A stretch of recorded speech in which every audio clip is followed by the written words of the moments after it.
Olá, eu sou Márcia Khalid, professora de Geografia do curso e colégio Oficina.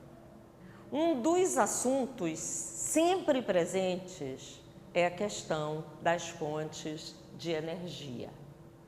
Ora, existem algumas fontes de energia que são não renováveis e aquelas que são consideradas renováveis. As fontes de energia, elas ganharam uma importância muito grande a partir da primeira revolução industrial, que tinha o carvão mineral como a base para gerar energia, calor para movimentar as máquinas. O carvão mineral era muito difícil de ser transportado numa época em que os transportes eram muito deficientes. Por isso, vocês vão perceber que as indústrias mais antigas da Europa, elas foram colocadas próximos das áreas produtoras de carvão. Era mais fácil levar a fábrica para próximo da mina do que trazer o carvão para a fábrica. Mais adiante, por volta de 1850, na Pensilvânia, conseguiram pela primeira vez extrair petróleo. O petróleo já era conhecido desde o Antigo Egito, mas o processo de extração de petróleo vai ser nos Estados Unidos. E como o poder energético do petróleo é maior do que o carvão, e como os meios de transporte já estavam mais evoluídos e ele também é mais fácil de ser transportado, o petróleo pôde, assim, facilitar a vida daqueles países que não tinham carvão, porque o petróleo podia chegar até eles. E o alto poder calorífero fez com que a substituição do carvão acontecesse pelo petróleo. Além do mais, era muito barato o preço do barril de petróleo, que passou a ser explorado principalmente naquela área do Oriente Médio, uma área que, entre a Primeira e a Segunda Guerra, era a área que estava nas mãos das potências europeias. E o barril de petróleo era extremamente barato. Só há um problema que é bom que a gente chame a atenção.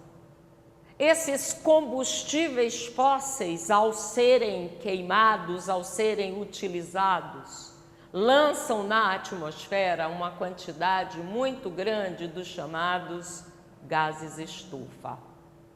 E só para vocês terem uma ideia, entre a Revolução Industrial, coloque aí em torno de 1750, 1850, até os dias de hoje, 2011, nesse tempo, imagina que a história do homem na Terra tem milhares de anos, mas nesse pequeno tempo, essa queima de combustível já conseguiu sujar de tal maneira a atmosfera que nós falamos hoje do aquecimento global como uma causa de uma série de problemas que nós estamos enfrentando. Mudanças climáticas, tornados, ciclones e uma série de outras consequências.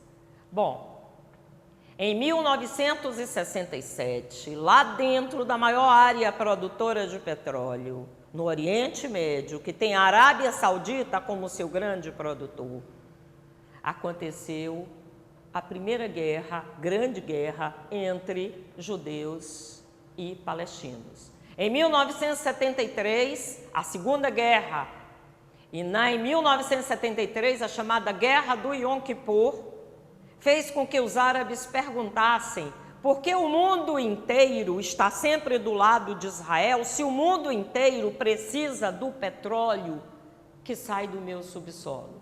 E aí, a OPEP, a Organização dos Países Exportadores de Petróleo, em menos de uma semana, elevou o preço de petróleo de 1,2 dólares para 2,2 dólares, foi a 12 dólares, no final do mês estava em quase 40 dólares e hoje gira em torno de 100 dólares o barril. E é a partir daí que as economias centradas no uso do petróleo vão começar a questionar. Vamos mudar, vamos buscar fontes alternativas. E é então que entra no Brasil a expansão das hidroelétricas, na Europa, nos Estados Unidos e no Japão, a opção pela energia nuclear.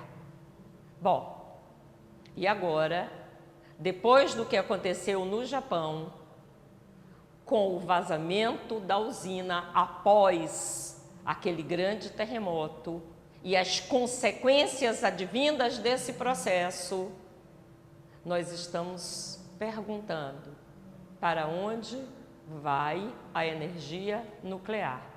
Quais são as fontes viáveis para substituir o petróleo, o carvão e a energia nuclear? Essa é a grande resposta do século XXI. Atendimento individualizado. Oficina. Faça a diferença.